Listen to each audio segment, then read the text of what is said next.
The journey to acceptance for Marley Rogers has been long and difficult. He first came out as a lesbian and then, several years later, as a trans man.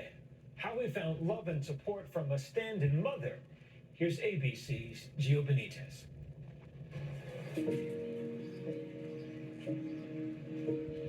When you're in conversations with others, are you addressing me correctly?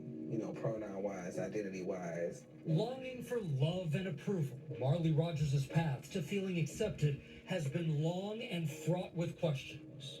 Honestly, I felt like I didn't know who I was. A trans man living in Michigan, coming to terms with his own identity while growing up. Take me back to that time when you were starting to learn who you are. It was definitely different. I didn't have a lot of knowledge of the different types of like how you can identify. That was something that I came up not learning. Being of LGBT community, most churches kind of look at that as like an abomination. At just 18 years old, he first came out as a lesbian, then faced his family again 10 years later.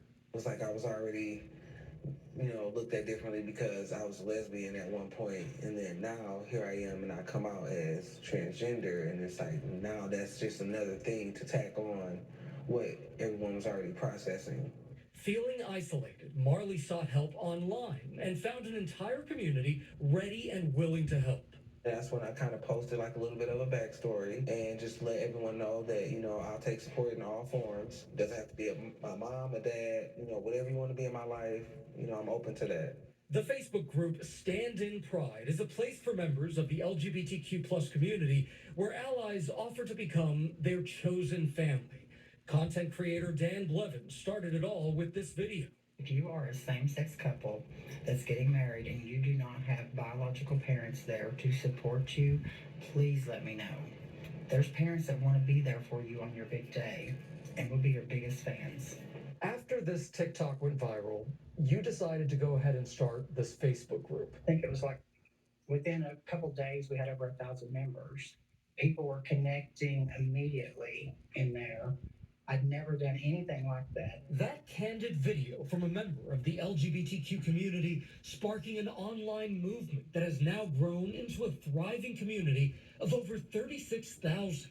Members now have a safe space to seek guidance, a friendly conversation, someone to officiate a wedding, a stand-in sibling or parent. For people in the LGBTQ plus community, what does it mean to have a supportive family member?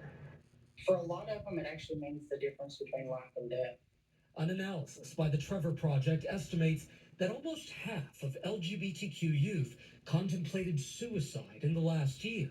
Meanwhile, just one accepting adult reduces that risk by an estimated 40%. For anyone in our community that have lost their family because they came out, it's such an isolating thing. So knowing that there are people out there willing to open their hearts and invite you into their home and their heart is just amazing.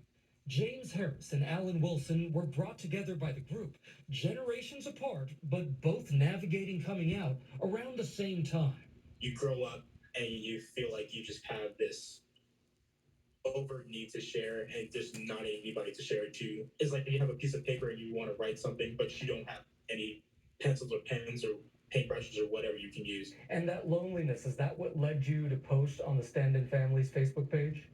I was just looking for someone who was available to be a grandfather because I know I'd lost mine years prior to that. Someone I could always talk to if I could never talk to my father. Alan replied to Jay's post and the pair began to build a friendship. I'm a retired school teacher, so I've always had a heart for kids. When I saw that, and I have to tell you, I was just newly out at the time. I've only been out about a year and a half. That loneliness that James described to us, is that something that resonated with you? I grew up in the 60s when you couldn't be gay, especially a young person. I hid most of my life, but I had a good life. Coming out didn't change the person who I was. It just changed who I presented to the world. For Marley, support came in the form of Elizabeth Boyd, a stand-in mother who offered maternal compassion when he underwent top surgery in March. And what was it about Beth? It was just how genuine she was. You could tell that she really wanted to be like a mom figure or a supportive figure in someone's life. And she lives here, right? Yeah, she does. But still, you haven't met her yet. Nope. Mere miles apart, but they hadn't come face to face until the day I met Marley. I'm so excited to meet him. He's a wonderful person, and I'm so blessed to know him. Is she coming? I don't see. I don't know. Oh yeah, she is. Oh, I see her. Hi. Oh my God. Hi. I'm so excited. I'm so excited. Oh my God, you look wonderful. Thank you. So are you. Thanks. After months of virtually supporting each other, those hugs mean more than words can convey. So, Beth, what's it like? You finally meet in person. Like, I'm just so proud of him, and I'm so glad to be here and get to know him some more one-on-one. Beth says the inclusive church that she attends is part of what led her to joining that Stand-in Pride Facebook group. Why is it so important to you to be a part of something like this? You're perfect just the way you are. Absolutely perfect. And everybody should get that message, and everybody should feel that way, and it just breaks my heart when people don't.